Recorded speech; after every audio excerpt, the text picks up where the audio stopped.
gentlemen, I just want to remind you that we actually have an email list and we would love you to join us.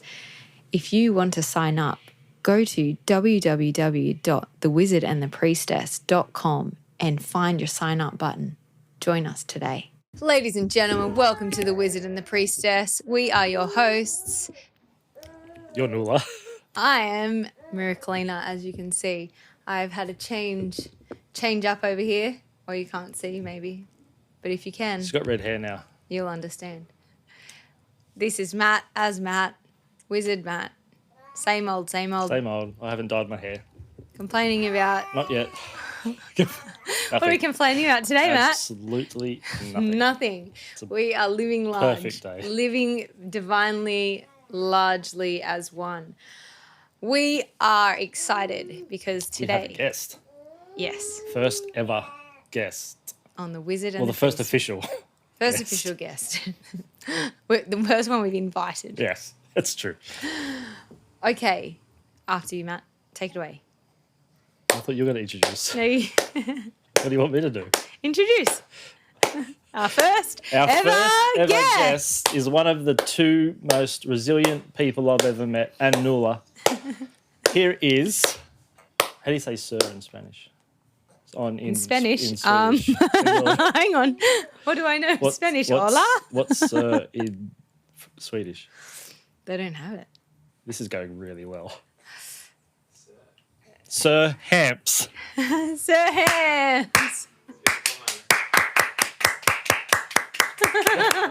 Thank you. Welcome to our podcast. Welcome to the show. Thank you. So you got to talk into the microphone. Thank you. That's Okay, how it so works. how are we doing this? Are we just... Can you just relax? Don't Swapping? ask questions. You're going to ruin the professionalism. Yeah. Are you going to I will- give me the thing then? I'll give you it when it's time for you to talk. Welcome to my world, Hamps. Every single time. You've seen the pre-show setup. This is actually the quickest we've ever done it. Just for you. Yeah. Just for you today. Okay, welcome. Thank you very much. So this is part 2 of our discussion from last week of your trip to Bali. Part 1, we spoke about the treatments you received, Yes, part And kind one, of the- we touched on how they reasoning sort of work. and what, Yeah. and then also the treatments that I tried and what Matt and I thought about them. Mm-hmm. And then this week we are going straight to the horse's mouth to Metaphorically. discern and understand a little bit more about the journey that we've been on.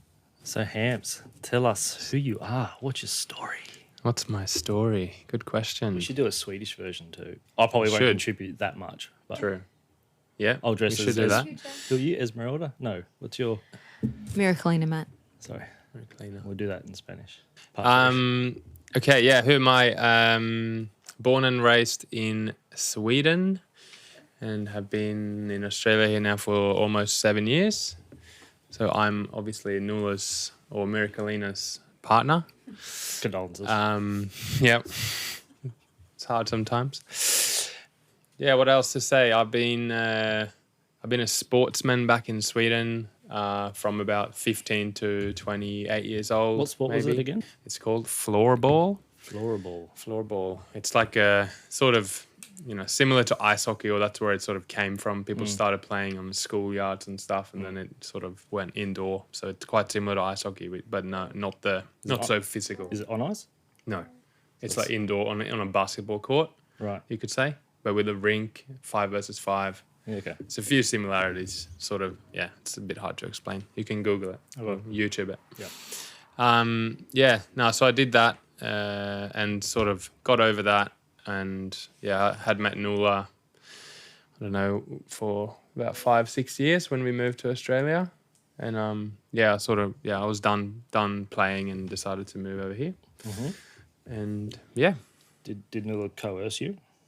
not really. I was pretty happy to go, to be honest. Like I said, I was sort of over playing the sport, and You in the media over there as well, doing all that?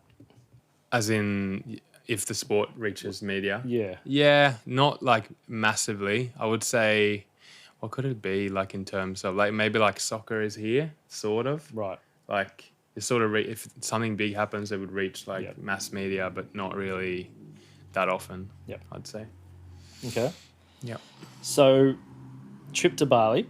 That's where it's not ended, but so far. Yep. When did you first sense something wasn't quite right?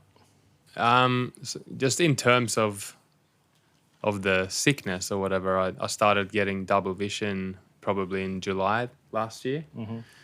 Yeah, so on my left eye, and it sort of come and went a couple of times a day, maybe up to 10 times a day. It was a bit different. Lasted between, I don't know, 10, 30 seconds every time.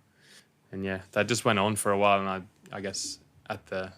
It's enough to kind of stop you in your tracks. Yeah, it's sort of, in the beginning I wasn't really worried, but then I started thinking like, okay, I've had this for a few months now. Yeah. Like I should go look it up. Okay. And obviously you weren't thinking too deep about it at that point. And looking back, when did you think it all started? Yeah, it's a good question. Thanks, I don't know. I feel like I've obviously thought a lot about this during my time in Bali, and yeah, ever since getting the I was going to say diagnosis, but I actually don't have one. But well, you had one unofficial. Unofficial, right? yeah. Opinion? Well, I guess they can't really say exactly what it is unless they do the surgery. Yeah. But some form of tumour, but they can't say what grade or whatever until they operate. But anyway, in terms of when it started, I don't know. Like, I guess I haven't felt too good for quite a while. How much while? A long while, How long? maybe. Yeah. See, I'm the Swedish with Yeah. the great English skills. I'll get there one day. Yeah, I don't know. What can I say? I think since maybe, I'd say at least 10 years, like, that I've been feeling. Because you've mentioned to me Something. before that you were in Switzerland Yeah. for a time. Yes. And that wasn't not the best time, but it wasn't the worst time, but there was a lot of... Yeah, there was a anger. lot of things happening there. Like, it was amazing in a lot of ways. But like I said, that was my last year of playing my sport. And I was like, I did not enjoy going to practice anymore and stuff like that. And I was like, it was sort of weird because it was such a great experience in many ways, but also I was not feeling too well. And I think when I'm thinking back of it, probably 2 years prior to that, I wasn't really feeling that well either. So... Was that because of injury, or was that just losing motivation for the sport? Yeah, I think it was sort of a belonging thing as well, because I think the team that I played in, I didn't really fit in. I felt like for the first time, like I had never had any trouble with that, and then it started in that team, and I didn't really fit in that team, and I didn't really enjoy sort of going to practice and stuff like that, which I never had a problem with before. So what was the emotion with that? I'm not sure. Good Was it like question. a feeling left out, Yeah, I guess not belonging? Yeah, belonging. Yeah, because I guess maybe it sort of took me back, because I have an episode or like a period of time from when I was probably in 8th grade, maybe, when I sort of got a bit left out with my friend group for maybe a year or two. How old is that? So 14. What's the same? Yeah, pretty similar. Yeah, so say 14. Yeah, well, like say 8th or 9th grade, 14, 15. Those 2 years were like pretty tough. Yeah. And then I changed to another school, but I ended up sort of coming back to those friends when I was maybe 18, 19 or something like that. But The ones that you didn't. the ones gel that with? sort of left me out, I guess. Right, Yeah. But that's one of those things like that. I've never really had the chat with them. Yeah. I've been thinking during this time like I should probably just call one of them and It's see. funny how it takes you back there, doesn't it? Yeah, because I think that's one of the things, like, oh, that could be when it started too, you know. Yeah. And that's, I mean, how long? That's 20 years ago. Well, it's not only when that started; it's also how you moved through that. Yeah, and I don't think I did move through it. No, Like, you're- it's still I mean, I have sort of I've thought about it now, and I've done like some exercise. I'm not sure if it was you who told me that, but just to go through each relationship and forgive, and that was you. Yeah.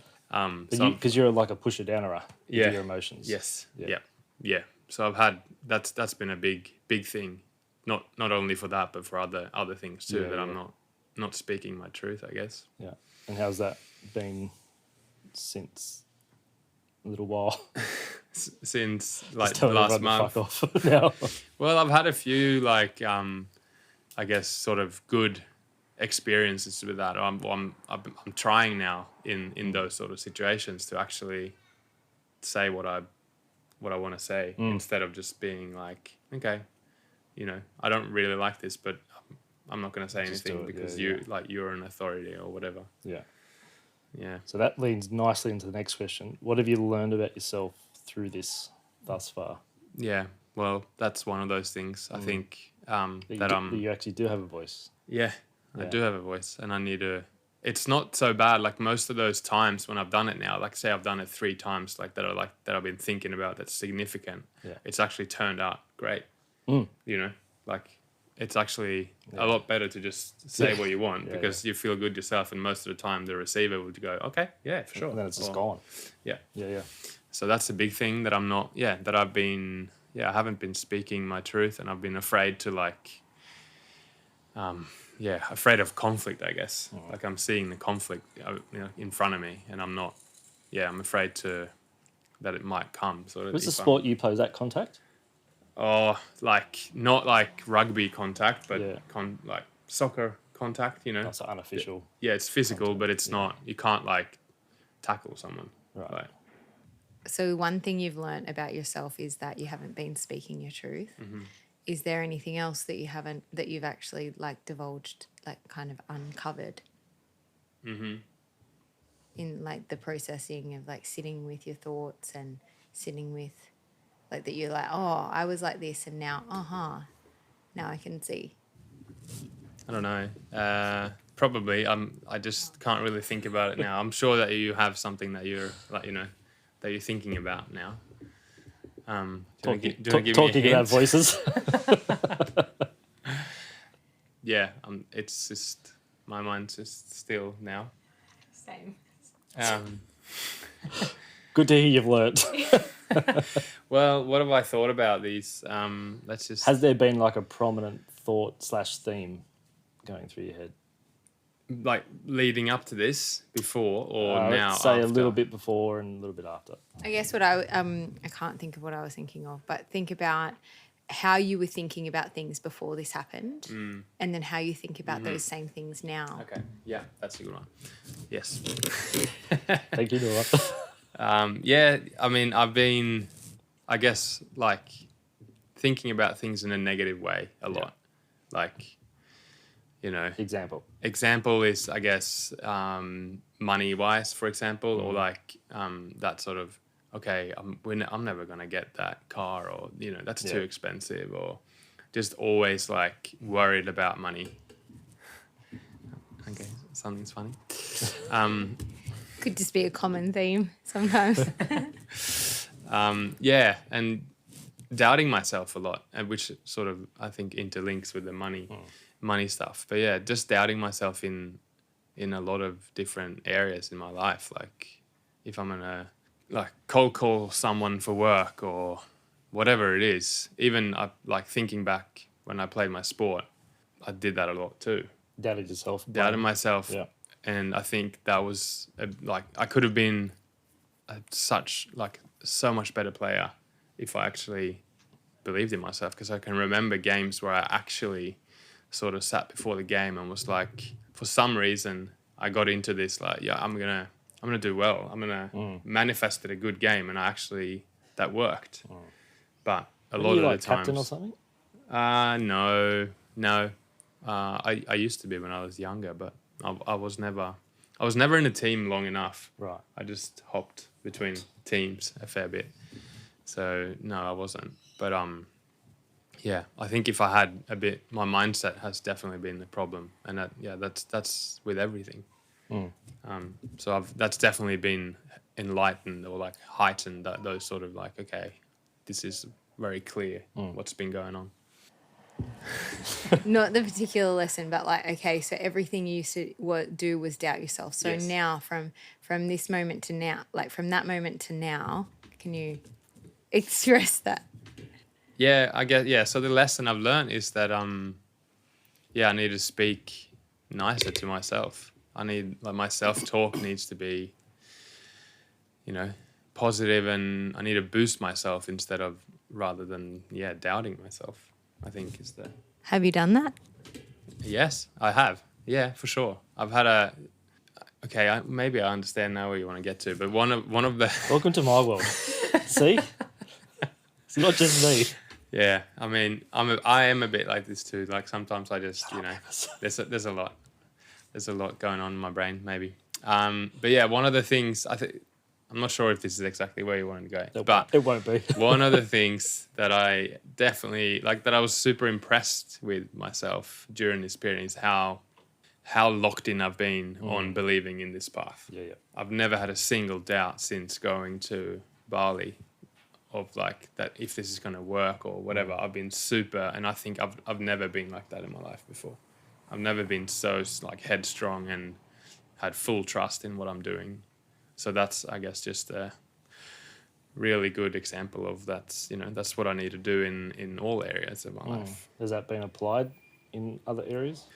I think, we haven't really been back for that long to be like, I'm sort of just trying to land into what I'm going to do. And, but I'm definitely in terms of like, routine that I'm doing, I'm pretty good like with that, like getting up early, doing my walk every day, doing my meditation every day, and those sort of things. And I actually did, this is just a whatever story, but I did cleaned up the garden yesterday, and I fixed the compost heap and then whatever, and then there was just like some stuff laying around, and usually I just go, I'll leave that. But yesterday I'm like, okay, this is one of those things that I just go, I'll just do that later or whenever. Whereas yesterday I was like, nah, you know what? I'm going to clean this up. So that's, I think, those sort of things is, Because that can also be a representation of your psyche. Yeah. So you're doing a full kind of Yeah. I think that's what what I've done with whatever it is, if it's work or whatever, it's just like not doing it like to 100%. Right. So that's Yeah, I just want to touch on that too. It's not about being perfect. It's just about doing it to the point where you actually wanted to do it and maybe not giving it up halfway through. Like going, okay, like exactly what you shared. It's just that, okay, I see that that's what I would normally do. And now I've learned that actually that way is probably not serving me. Yeah. It's been great to see. Yeah, no, and I think the same You're always thing. happy, that's the main thing. Yeah, that's good. I think the same thing with the fasting and stuff. Like I've been, on water and juice for 42 days, and I haven't slipped. Like I haven't, even though I've been cooking for the family like a lot of times, I haven't tasted the food or anything like that. Which It's a very important thing to stay in routine.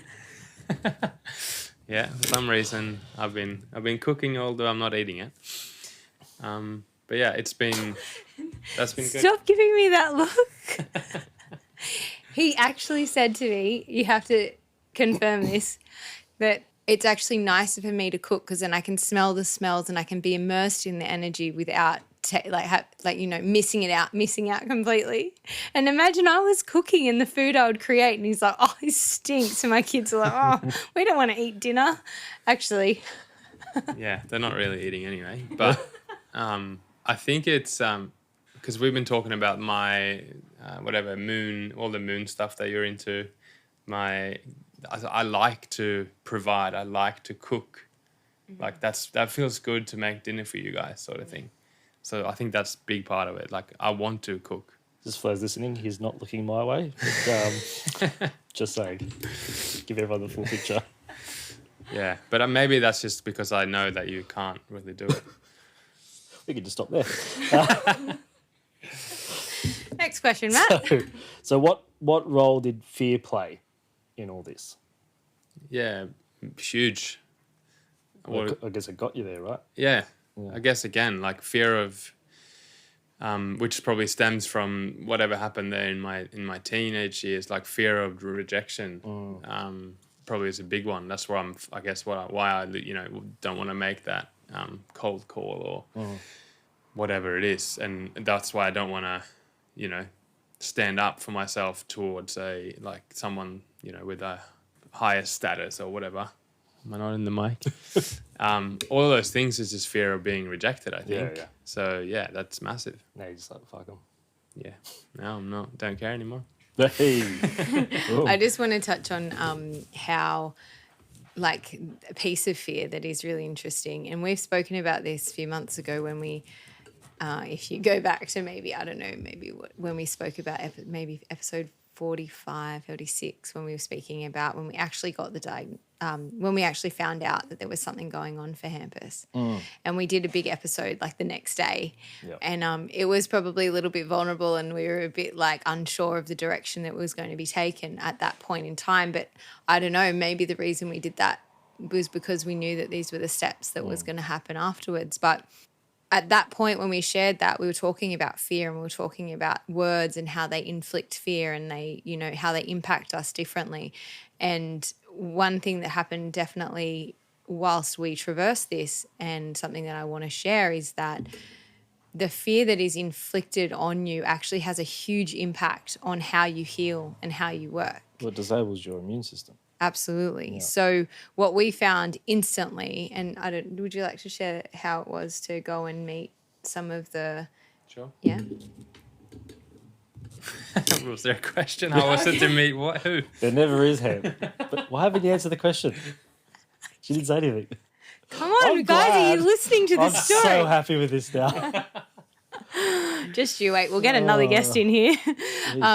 So how about you share about what it was like to essentially have some blurred vision or double vision, and then what steps you took. Do you want to do that part? Sure. So, okay, you had the double vision. You went to get the scan. Yeah. You got, I can't remember the timeline that you guys said, but you got one unofficial diagnosis. Well, it's sort of... Did you get the other one? So it started, yeah, well, so let's wait for that part. But you just went to the doctor and then you got a scan and then you got sent to get another... Oh, no, that was it. I can tell it. There Okay. you go. All right. I'll go. Yeah, so I went to... Don't worry about Well, I went to the eye specialist first and he Yes. said, there's nothing wrong with your eye, but we should you should take a CT scan. So I went and did that, and that's where they found a growth. And yeah, starting there, the doctor there looked like he was gonna freak out. He was so scared. So you basically said operate yesterday. Go to the hospital now, he said. That's So yeah, so I went to the doctor, to the hospital, to the St. George emergency, and yeah, without really telling me, he was just like the I don't know what he was. The radiologist was just like putting me on a hospital bed and started preparing me for surgery, pretty much. And the nurse. The registrar. Nah, well, that doctor, the registrar. Okay, whatever. I don't know what The these person. people are called. Yeah. So, and we were like, okay, what's going on here? Like, you haven't done any. I mean, they obviously looked at that scan, but like, They did Yeah. the tapping. yeah. Check your... Oh yeah. See. Well, I can't really, but he did. But that all looked good though. Yeah. Yeah, so he did some like basic motor skill reflexes. He just checked your reflexes, looked at the scan, and then we sat for another few hours, and then he started prepping you for surgery. Yeah. Yeah. And then, so we were a bit like, okay, what's going on? I don't really want to do this. It's too quick. Like I want to have a better idea. Like I literally just got the scan back, and yeah, I just want to land in this before I jump into something, I guess. But it was I guess maybe the starting point of me saying no to authority, because he was not happy. I can tell you that. He was, it looked like he was really pissed off that we left. So yeah, we left the hospital that night. stay there for a few hours. But then, yeah, I made a decision and like, nah, this doesn't feel right. So we left the hospital and then went on to see 2 different neurosurgeons. And I guess it was, similar. I guess the first one was more, how do I say, like, he thought it was Afraid. more afraid, or his diagnosis or whatever you say was more sort of severe. So that was can I say it? The diagnosis? Yeah. Well, again, yeah, you can say it. Yeah. Was it, to my understanding, it was a grade 4 glioblastoma? Well, that's what he thought. That's the unofficial diagnosis. Yeah.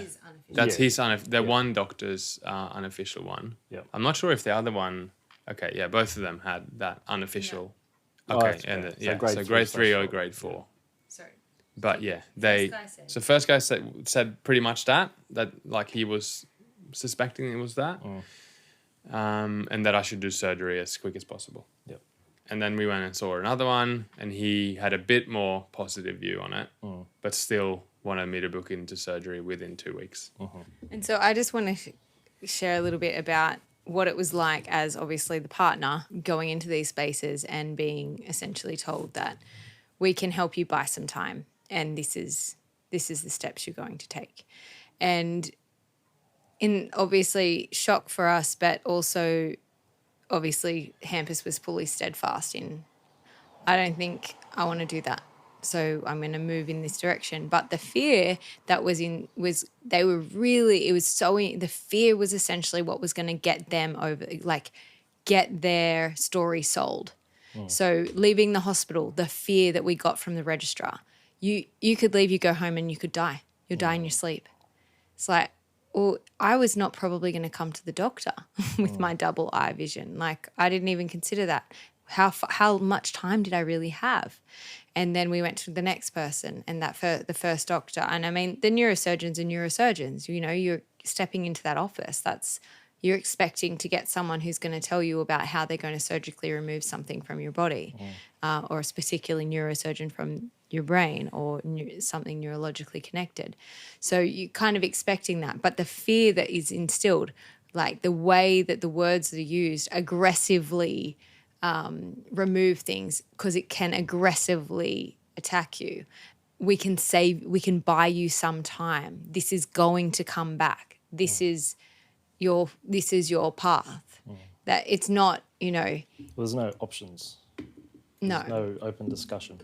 No, it's and whilst the second neurosurgeon also agreed that you must do this straight away, there was a little bit more understanding, and he said over and over, you shouldn't look this way for what we're seeing on the scan.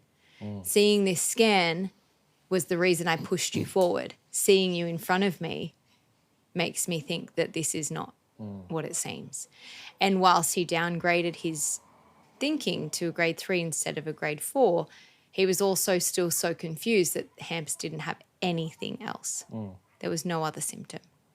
So I think that just gives you a really clear indicator of like how fear and how easy it would be for us to then latch onto that and continue down that. So the second doctor put it into more perspective.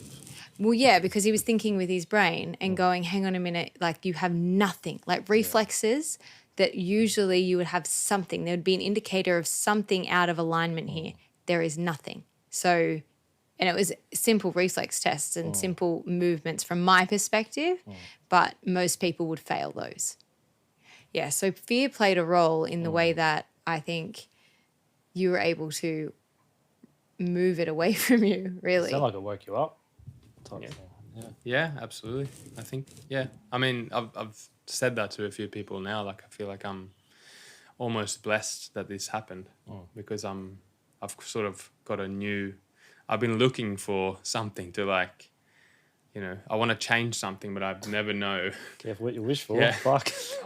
I mean, it's a bit weird, mate. but I mean, you know that, Nuala, that I've been like trying all these things to like, how can I fix this? Because I've been sort of dealing with, anxiety and like all that sort of stuff. Like but stuckness. Stuckness, yeah.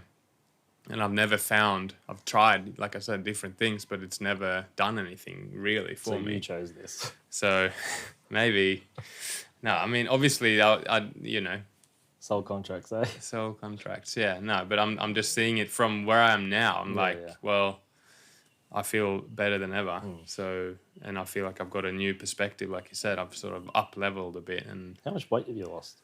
20 kilos. Well, I've actually gained one back now. So Slow down. the last 3 weeks, 4 maybe.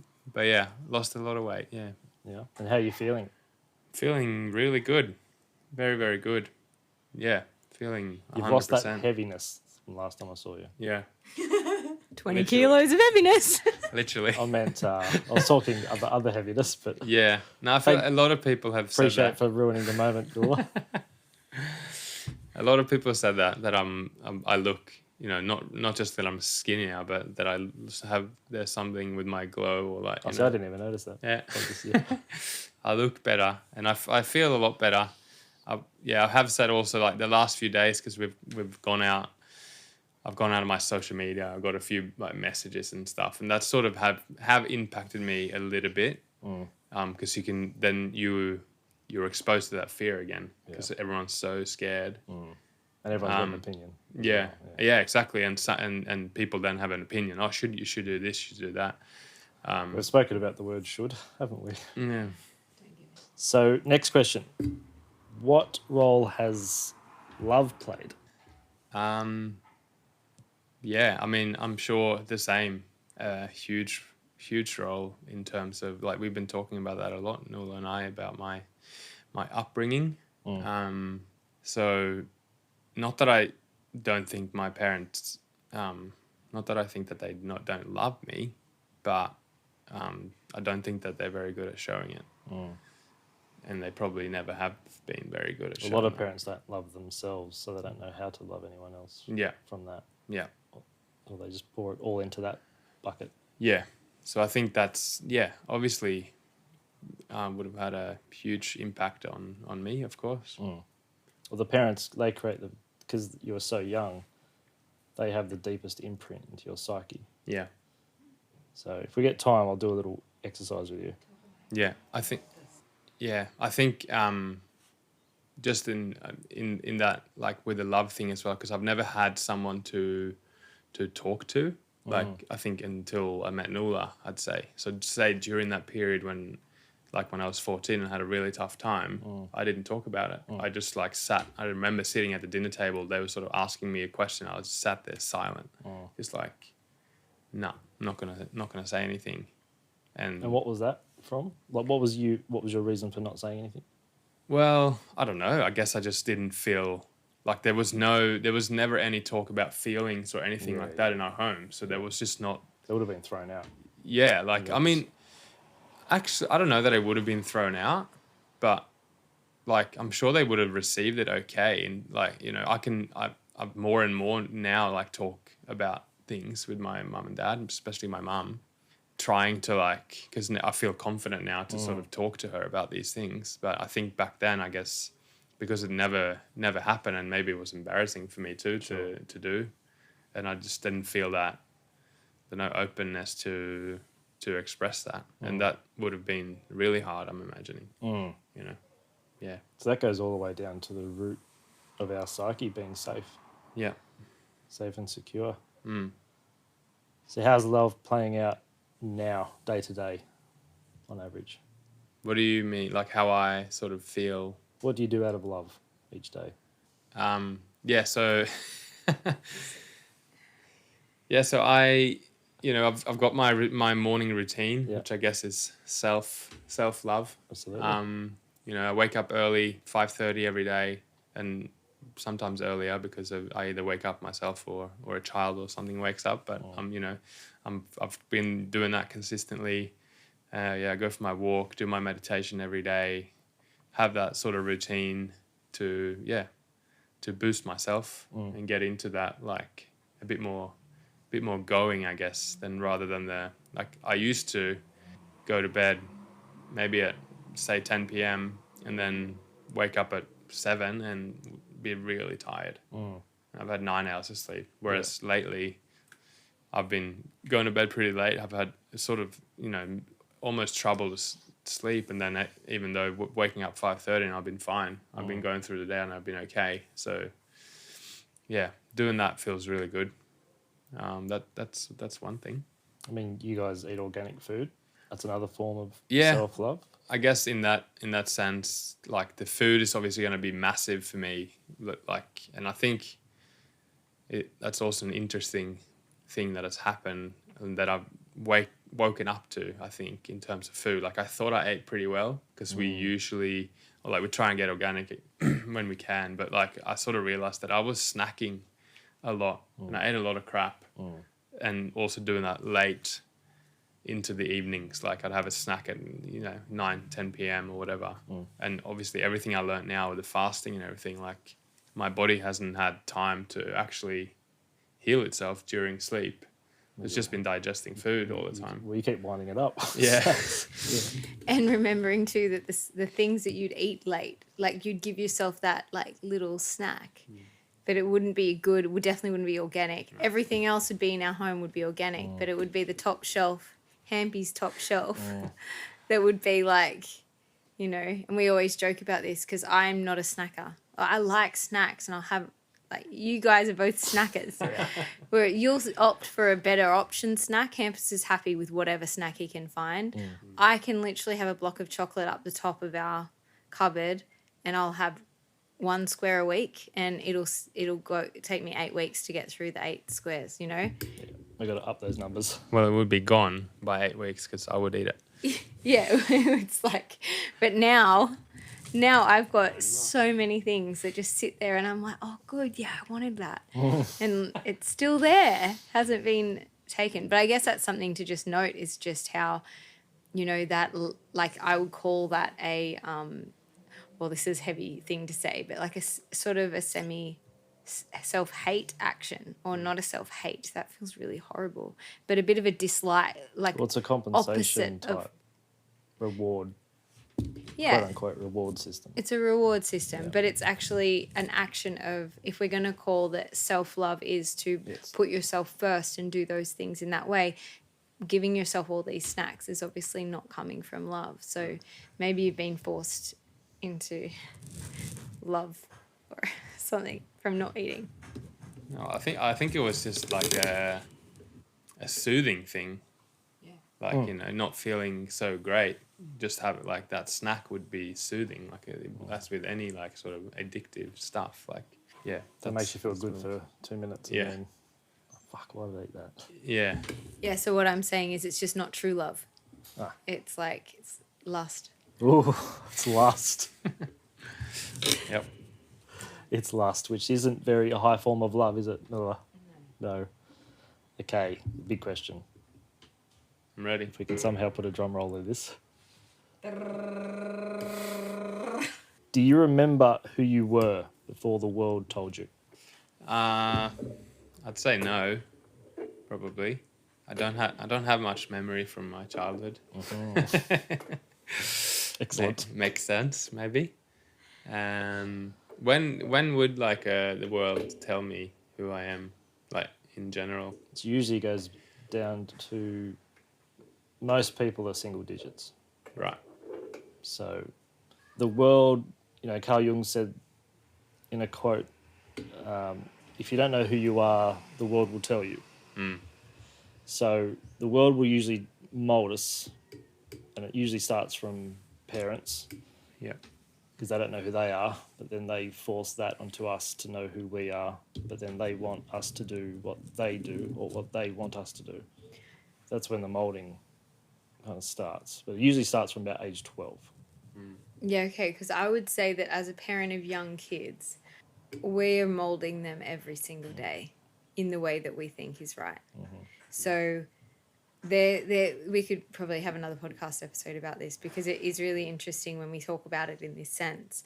Because as a parent, you are like, if my child turned around tomorrow and said, Mum, I'm only eating hot chips and donuts, and I don't care what you say, I'd be like, but I have taught you these things and I've showed you this way. You'd be amazed that Ak was just talking. Like, I'm not going to swap out my breast milk for a donut. Like, it's just not going to happen. Yeah. But essentially, that's where I'm molding her. So it's my perspective of what I believe to be the healthy route or the best option. So I think that's also something. Well, that sets up the seed, and psychologically speaking, how you interact with the world is wired by the same-sex parent. How you talk to yourself is wired by the opposite sex parent. But the buttons are being built right now for your kids. So it sets up the foundation. So to the degree that foundation's healthy, then they've got a stronger platform, psychologically speaking, to go into the world. Because as soon as they hit 12, anything you do or say, they will likely perceive that as an impingement on their freedom. So they're naturally just going to rebel. And then if they've got a good foundation, that rebellion won't necessarily be a rebellion, but they'll be more like a warrior type. They'll know what to fight for. But most people don't know what to fight for. They get told who and what to fight for. So that's where I'm coming from with that. What did you say the same sex was? So right now, you and I, our dads are having a conversation unconsciously. All right. When we go away, and you finally get some alone time from stuff. I wonder what that's happening. Like, you know, when you do your meditation, when you go for your walk, Yeah. that's when your mum comes online. Mm-hmm. Yeah. I mean, that makes full sense to me in terms of my mum and self-talk and stuff. But so in terms of but what did you say about so my dad? What is he? Well, his wiring is in you. Yeah. Because he built the buttons. So any trigger Yeah. on a certain subject, you can trace back to mum or dad. Yeah. Or some kind of practice within the family. Yeah. So let me ask you this then. Yeah. What percentage of your thoughts do you think are authentically your own? Do you mean that the rest of them would be from my mum and dad, or is it from any? Yeah. Everywhere. Very I don't know. Not a lot. 2%. Yeah. I think someone who's really conscious is maybe 3. Right. Yeah. That just shows how much our ego, Yeah. which is the interface in which we interact with the world, is made up of other people's ideas. Yeah. But I guess it's interesting in that because I don't think maybe the self doubt and stuff definitely comes from that, but in a lot of other senses, I don't really think like my mum and dad. You know, I go against a lot of them, doing what I was doing now, for example, was definitely not they would have recommended. But yeah, okay. So I don't know. Just to go back to that question, I guess in terms of when did I don't know. So there's 2 ways most people look at it from that viewpoint. Completely overwhelmed because they don't know who they are. Or, oh my God, I can be anyone I want. So full potential. Yeah. Noel's made it about her again. Yeah. Just an example. I guess, now I think probably... Andy? Yeah. Yeah. Oh, yeah, okay. I can talk about Andy because... What the fuck? Well, this is all Nula's fault, No shit. obviously. But before So how we've got Miraculina. I'm abundant Andy.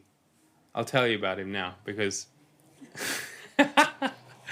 The thing is that it's interesting that I was going to say is just that before all of this, I probably would have been the overwhelmed person, being like, "Oh shit!" I don't know who I am, literally. Yeah. But now, with my new perspective on life, with abundant Andy joining my body, I've going towards that one. I can actually do whatever I want, Good. or be whatever I want. So that's. Yeah, I'm moving towards that, which feels good. I want to ask, but I don't want to ask. 'Cause I know someone does Naked Wednesday, Spanish Wednesdays or something. She wants to. What's Andy's thing? Andy's thing.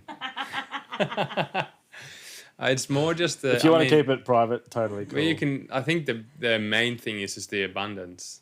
Right. That's the thing to think that I can actually receive everything I want in life. You know, that's the main thing. To like, yeah, you know, I can and just to be like, I can buy this thing because I want it. I can, you know, if we want to go on a holiday, we can do it. Or if I want to see myself like having a car or living somewhere nice or whatever, that's doable. It's out there for me to go and get, sort of thing. Not Well, just, it's out there. You've just got to align yourself with your own thoughts. Yeah. So that's mainly what abundant Andy I is see about. Andy with a hat for some reason. Well, I have one final question. Okay. When was the last time you remember being in just magical awe that is the experience we call life? Good sigh. Yeah, I guess it would be the birth of my babies. I think. To think about, I'm just trying to think about anything else that would sort of We'll say before the first one. before the first birth, when I was in magical awe of life. When you last sat down, just sort of looked up at the sky or outside and just said, fuck, it's amazing. I don't know. I think I'm doing that a lot more lately, but you know, like watching the sunrise and that sort of stuff. Trying to think like maybe could have been like when I lived in Switzerland, there was a few like places we went that was like, wow, this is absolutely stunning. Yeah. So probably then, I'd say. What about Stockholm, babe? When you look down at the at the rivers, remember it's much better than Brisbane when you remember that. Yeah, I mean, that wasn't that I was in awe. It was more that Brisbane wasn't that good, I guess. You were trying to talk up Brisbane. But yeah, no, I think, it would be Switzerland. Switzerland. So it comes back to Switzerland. Yeah, everything comes back to Switzerland. Fucking Switzerland. Yeah. It's such a magic. It's absolutely It is beautiful amazing, country. yeah. I wouldn't mind going back there. We Like should to do live. an episode there. Yes. Let's do it. Do you have anything else you want to ask or share? Who are you on Fridays? Who are we on people Fridays? have like an idea? Does people want to know about like the fasting journey and that, or is that like Did we talk about it? not really exactly what I've done? Oh, I guess I don't know if you just that I thought if people. well, wanna we've know. brought you all the way in. So, Yeah. so you got off the plane at Bali. Yep. Go. Got off the plane at Bali. Stood and waited for an hour to find our nanny, the people that's going to pick us up. Not too much details, Andy. Okay. Yeah. Anyway, they ended up writing the wrong names on the sign there, so we took a little while to find them. Anyway. So they had Magdalena and Andy there. Like, the fuck are these people? So it didn't say abundant Andy on the sign, Yeah. so I don't know what happened there. Demand a refund. Yeah, no, so I went to Bali and I actually missed the first, like we came a bit late, like at 8 o'clock or whatever. So I was supposed to have fruit for like a nice start, but I didn't get that. So I went straight into water. So I did 21-day water fast. So you had water, salt, Water and salt. anything else? I had like coconut water, like maybe once or twice, because I did a colonic on day probably 3 or 4 and absolutely got me a beauty. So yeah, I had like head spins pretty much from then on the whole time. And yeah, that was probably the hardest thing about the whole fast, to be honest. Did you just water and salt, nothing else? Water and salt, yep. I think you had charcoal or something. No. Only if you had, there was few things that you could have. If charcoal, so if you felt bad in any way. Oh, so that was there in case. Yeah, they would sort of go, okay, have some charcoal. Right. We could have teas as well. I didn't have too much of that, but you were sort of allowed different like peppermint or a few different types of teas. Yep. But I mainly was on water and salt Yep. the whole time. How much water a day? I'd probably say that I got up to between 6 and 7 liters.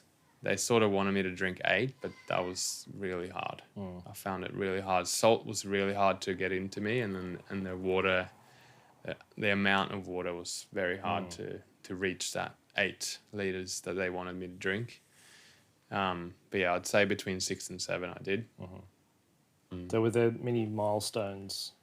So I remember Noor saying for each day it represents like a year. Yeah, represents like a year in my life. Yeah. So yeah, 21 days goes back to when I was, where did we get to? 16 or something like that. It would be 14, wouldn't it? 14, yeah. So right on that type of that point in time where I had those issues there. And what came up? Yeah, I think in those terms again, like I did that forgiveness thing and practice, yeah, and I just that felt pretty good to just go through. And it was not only that time, like I went through heaps of other times. Like I probably wasn't the nicest person to a few people when I was younger. Maybe that was just karma coming back and hitting me on the when I was a teen. But I remember because when I was younger, I grew up like being quite like I was, I was great in school, great at sport, and I don't think I was super nice about everything all the time. So I went back and forgave myself for a lot of that, not being nice to certain people. So that was a big thing to forgive and sort of let go of those things. Was there one that sticks out? One like person, One or event / year / day? well, I guess like that. What I've been talking about when I got left out of my friend group is definitely one.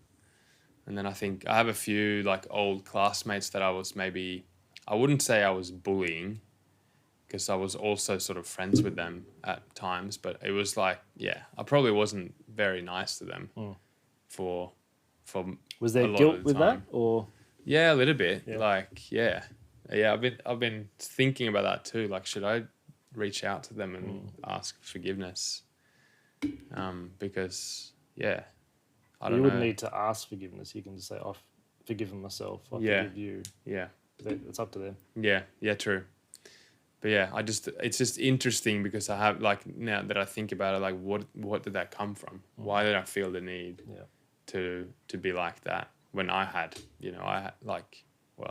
obviously didn't have everything because I maybe lacked stuff at home, but in terms of being good at everything, I lived in a nice house, everything was sort of good on the surface. So like what made me not be a nice person, sort of thing, was interesting to sort of go through.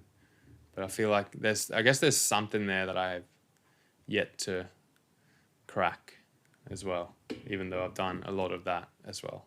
I guess I could talk about that too. So eating fruit so we broke the fast with fruit after 21 days, and I cried when I ate it. And What was coming up? I'm not sure that I felt certain things necessarily, but it was just very emotional to eat again. It just tasted so good. And so I'm not sure that time, but I did. So that was the first time in, what did we say, how many years? That was after. Yeah, so the first time in at least 10 years that I even cried. Yeah, right. And it's probably I can count them on one hand for the last, since I was a child, or like a teen. So that was pretty big. And then that week I actually cried twice more during 2 breathwork sessions that I did. Yeah. And one of them, actually, my dad came up. I didn't have necessarily certain things that came up, but he came up in my head. That's who I thought of. Interesting. Yeah. So that was pretty, that felt massive and I've definitely felt myself a lot more emotional since then. Interesting. Like I've cracked something open there, which feels really good. Yeah. And the other time? Yeah. So the other time is, that was the third time my dad came up. The second time, I'm not quite sure what I actually thought about, to be honest. Yeah, maybe you can. Well, just the way that you shared it for me was because I had done some breath work, which I shared last week, and when I did the breath work, I said, "Don't you feel emotional?" Because I'd had one session and I felt really emotional. Do you remember now? Do you want to share? And you said when you were in the breathing, because on the fast at the hub at the Tolman hub, you're offered that space to have breath work every single day whilst you're doing the fast. It's there every day, or 6 of 7 days. And so Hampus had done for 21 days, he'd been doing these breathwork sessions. Once a week, they did the bigger breathwork, longer journey sessions. Anyway, I was asking, you sure there's nothing? Like, you're doing this every day. And then you shared for me that you noticed that you could, that you were doing a breathwork session that offered you to scream, and you saw a ceiling, or you saw a layer, like you saw a point where you could have, where you were like, oh, I can go further. And that day was the first day that you actually pushed past that precipice. You remember that now? Yeah. I do remember that I pushed, and because I wanted the emotion to come out, but I don't necessarily know, like, what it was. But So if I was to say, what's that roof? What intuitively comes to mind? I just thought about mum, but yeah, I don't know. There we go. I guess I have a heart that feels like it's made up when I say that, but obviously came up as mum, so I'll take that. So I guess I've had 2 breakthroughs with both mum and dad, which Is that an ongoing thing for you, that practice, like the breath work? I haven't been doing it now for a little bit, but I'm doing a bit of like Wim Hof stuff, daily. Is that helping? I wouldn't say that it does anything emotionally. Okay. Like I think the small, like, because we, like Nuala said, we did one journey every Friday, and that was the heavy breathing for a long time, like up an hour session sort of thing. Whereas the daily we did sort of 15-minute ones, shorter ones, 20 minutes. Because sometimes it takes that long just to get into it. Yeah, I think so. I think I needed that. Like the last time I was literally like, I feel like, hyper, like breathing so hard for like 45 minutes straight. Like it was really exhausting, but I just pushed, like, because I knew I could obviously get to that. So I pushed and pushed and pushed, and then finally, and I think I was done breathing, and I'm like, oh, it didn't happen. And then maybe I think this was with Tyler, the guy that's coaching me now, and I think, he said something or whatever it was that just made me triggered. Yeah. So, but yeah, I'd like to definitely do more of that. I want to continue to do those those journeys more, for sure. Yeah. Anyway, so that's sort of the fast. So the last week there was so I would have been on juice then. So I did juice for 3 weeks after the 3 weeks of water. So when did that finish again? So this would have been now almost 3 weeks ago. 3 weeks ago. So because I've done 2 weeks on juice 3 weeks. outside of it, and then almost a week on fruit. Okay. So And how long are you on fruit now? another 2 weeks. I think it's sort of like 3 weeks, Right. 3 blocks, unless something happens or you don't feel well or whatever. But I'm pretty much on 3 week blocks. And what are you introducing next? Raw. Ooh, look out. Yeah. Look out. So we'll see what I'm keen for some nuts. I don't know what else I'm keen for. Add a few more stuff to my avocado smash. Tomatoes. Yeah. Or something. Yeah. But yeah. That's exciting. Very. Very good. All right. Well, thank you for sharing. And we look forward to following your story, your journey. And do you have any closing words? I guess if anything I want to say is just one, well, this is Hampus's story, so it's not necessarily something, if you're going through something, don't just jump on a bandwagon and go ahead. You've got to really feel into that and to just, I guess I could say just how proud I am of you for doing this work, and seeing the evolution in such a short period of time is something like really profound and spectacular, really. And I think that is something that's really powerful, is to really know that how quickly you can turn your life around if you really want to. Oh, yeah. Miraculina out. Yeah, I just want to say something about that because that's interesting. I had a friend, I think I've had a few people saying to me like, oh, how do you do it? I would never, like, you can never do, without food or whatever. Yeah. And I just said I had the motivation. Like, if you, like, put yourself in my situation and well, yeah, what do you choose to do? So that's what's been obviously keeping me going, like the trust and the motivation to just do it 100%. So that's really having a dream that's strong enough to overcome a nightmare. Yeah. And it's worth changing for. That sounds pretty powerful, Matt. Boom. What's your alter ego, Matt? I'll think of one next episode. Well, thanks for listening, guys. We'll see you next time.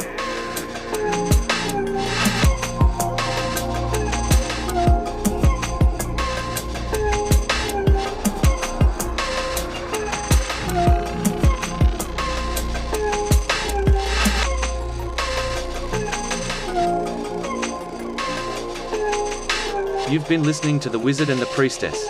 Thanks for stopping by. Stay connected and be open.